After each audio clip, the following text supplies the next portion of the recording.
स्नेहा बहू, हमारी चाय कहाँ है? जीजी भी बैठी हैं इंतज़ार में। सासू माँ ने बहू को आवाज़ लगाई।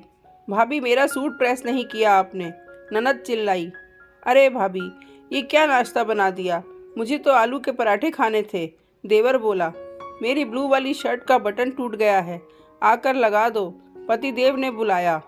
चारों तरफ से परिवार वालों की आवाज़ सुन स्नेहा ने रसोई में साड़ी का पल्ला कमर में खोसा और तेजी से हाथ चलाने लगी। बेटी पीहू का लंच तैयार कर रही थी। उसे बस स्टॉप पर छोड़ने भी जाना था। ये लीजिए माँ जी, आप लोगों की चाय बिस्किट। दीदी, आपका सूट प्रेस नहीं कर पाई, दूसरा पहन जाइए। भैया आज जरा देरी से उठी थी, सादा पराठा और दही अचार ही है। और सौरभ जी, बटन बाद में लगा दूंगी, अभी अलमारी से आप दूसरी शर्ट उठाकर पहन लीजिए। कहते हुए स्कूल बैग बॉटल गाड़ी की डिग्गी में रख पीहू को बस स्टॉप छोड़ने निकल गई। स्नेहा पहले ऐसी बिल्कुल भी नहीं थी। घर में किसी के मुंह से बात निकलती नहीं थी कि वो पूरा कर देती थी। सास, ननद, देवर सब कुछ करने पर भी खुश नहीं रहते थे। बहुत सोचने पर उसे समझ आया कि वो सबके लिए कितना भी कर ले, पर किसी को उसके काम की कोई कदर नहीं। इसीलिए अब वो सबकी फिक्र छोड़ अपने बारे में सोचने लगी।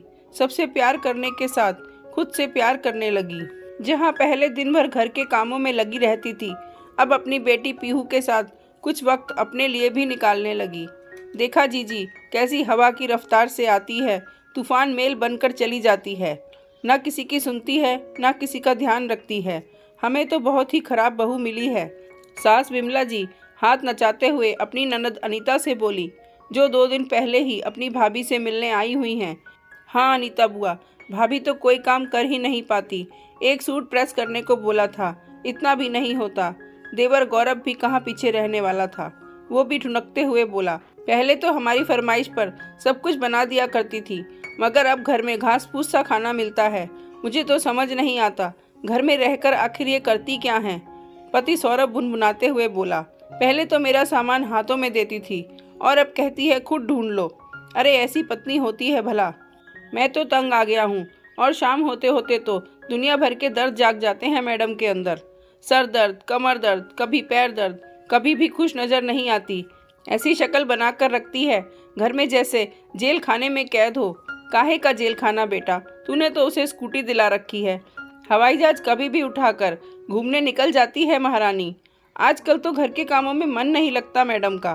पीहू का नाम लेकर स्कूल बाजार के चक्कर काटती रहती है। सब लोग इतनी जोर जोर से बोलकर शिकायतें कर रहे थे कि दरवाजे पर पहुंची स्नेहा ने सब सुन लिया। एक हाथ में फल सब्जी का थैला और दूसरे हाथ में किराने का सामान का बोझ लिए खड़ी स्नेहा तेज कदमों से रसोई की तरफ जाते समय सोचने लगी, आज खुलकर सबसे कह दूं, आप लोगों को जो भी बोलना है मेरे सामने बोल दिया करिए। ये पीठ पीछे इतनी बुराई करने से हासिल क्या होता है? आखिर मैं भी तो सुनूं, कितनी मटर गश्ती कर लौटी हूँ मैं। मगर उसके माता पिता के दिए संस्कार उसे हमेशा रोक दिया करते। बेटा, ससुराल में व्यवस्थित होने के लिए समय लगता है, मगर कितना समय? एक सवाल हमेशा उसके जहन में खड़ा रहता, जिसका जवाब किसी के पास न था। उसे देखते ही हॉल में चुप्पी छा गई। सभी लोग अपने अपने काम में व्यस्त हो गए। आखिर उनका तो ये रोज का ही था, स्नेहा की बुराई भलाई ना कर लें, तब तक सबका खाना कहाँ हजम होता था। 6 साल पहले जब स्नेहा घर में बहू बनकर आई थी, बहुत समझदार और खुश मिजाज लड़की थी। शादी के बाद भी नौकरी पर जाती रही, मगर 4 महीने बाद सौरभ बोला, क्यों ना पहले तुम घर में सबको अच्छे से जान पहचान लो। मेरे भाई बहन भी छोटे हैं, माँ से अब काम नहीं होते। तुम्हारे ऑफिस की भागदौड़ में घर के काम अधूरे छूट जाते हैं। कोई खुश नहीं रहता। कुछ दिन ब्रेक लेकर देख लो। वो ब्रेक आज से 6 साल बाद भी खत्म नहीं हुआ, क्योंकि व्यस्तता बढ़ती ही चली गई। एक के बाद एक जिम्मेदारियां उस पर थोप दी गईं। घर के सारे सदस्य आराम फरमाने लगे और वो अकेली घर के सारे काम संभालने लगी। फिर पीहू के बाद तो करियर पर फुल स्टॉप लग गया। देखा जीजी कैसे काम से जी चुराती है। जब तक 4 बार आवाज़ न लगाओ सुनती नहीं। अरे भाई, ससुराल में तो ससुराल की तरह ही रहा जाता है। क्या हो गया जो ननद देवर के 2-4 काम कर दिए तो, और पति का काम तो पत्नी को ही देखना होता है। सास की सेवा तो बहू का फर्ज होता है। इसमें कौन सी नई बात हो गई? हमने भी तो किया है अपने ज़माने में। फिर अब इनकी बारी आई तो ये काम चोरी करने लगी। भाभी, अगर आपको बुरा न लगे तो आपसे एक बात कहूँ, स्नेहा कुछ गलत नहीं कर रही। आपने भी तो उस पर पूरे घर की जिम्मेदारी डाल रखी है। आप रसोई में जाती नहीं, नीता खुद से अपना कोई काम करती नहीं, कॉलेज जाकर बड़ा एहसान करती है। गौरव, उसे तो शर्म आनी चाहिए। वो अपनी भाभी से किस तरीके से बात करता है। उसे भी 6 साल हो गए हैं घर में, कब तक इन लोगों की फरमाइशें पूरी करेगी। कल को गौरव और नीता की भी शादी होगी। अब इन्हें तरीके से रहना चाहिए, अपनी भाभी का थोड़ा हाथ बटाना चाहिए, ना कि सबके बीच में अपनी भाभी की बुराई भलाई करनी चाहिए। और एक बात, आज जो ये अपनी भाभी के बारे में ऐसा बोल रहे हैं, कल को जब इनकी बारी आएगी तो ऐसे गुल खिलाएंगे जिसका आपको अंदाज़ा भी नहीं है। रहने दो जीजी, मेरे दोनों बच्चे बहुत सीधे हैं। गौरव तो मेरा आज्ञाकारी पुत्र है, उसकी बहू आएगी तो मेरी बहुत सेवा करेगी, मुझे पूरा यकीन है। और नीता, उसे जो मैंने संस्कार दिए हैं उसी से वो ससुराल को स्वर्ग बना देगी। सरोते से सुपारी काटते हुए विमला जी बोली। अपनी भाभी की बात सुन अनीता जी समझ गई कि ये लोग किसी की परेशानी ऐसे आसानी से नहीं समझेंगे, इन्हें उदाहरण देकर ही समझाना पड़ेगा। बुआ के लाडले गौरव नीता कमरे में मोबाइल पर गेम खेल रहे थे। दोनों को ही अपनी बुआ पर बड़ा यकीन था, इसलिए दोनों अपने मन की हर बात अपनी प्यारी बुआ से शेयर कर देते। बुआ ने बड़े प्यार से दोनों की तरफ आम की लस्सी का गिलास बढ़ाते हुए कहा, ये लो बच्चों, तुम्हारे लिए खास बनाई है।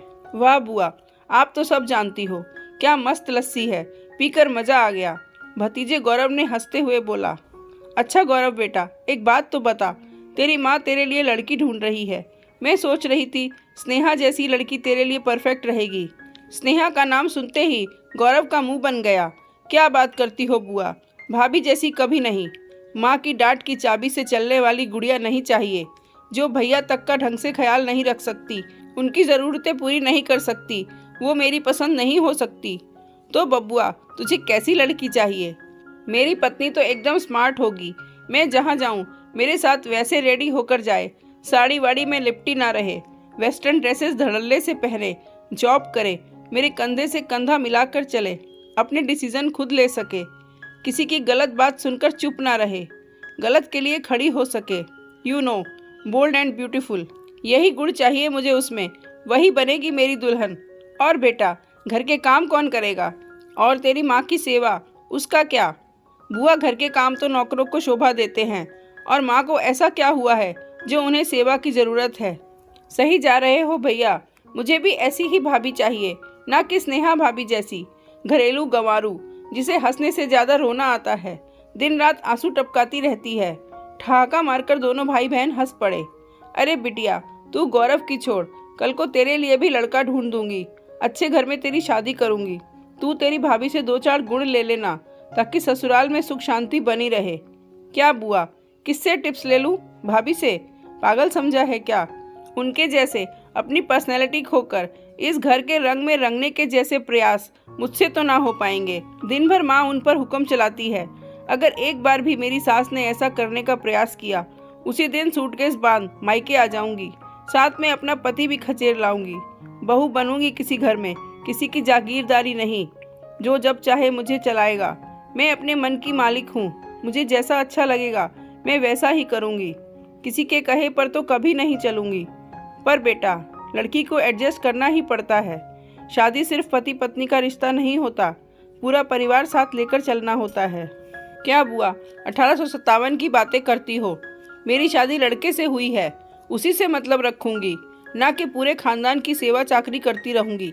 अगर मेरी ससुराल में सास से बनी नहीं तो पति को लेकर नया घर बसाऊंगी, सुख शांति से रहूंगी।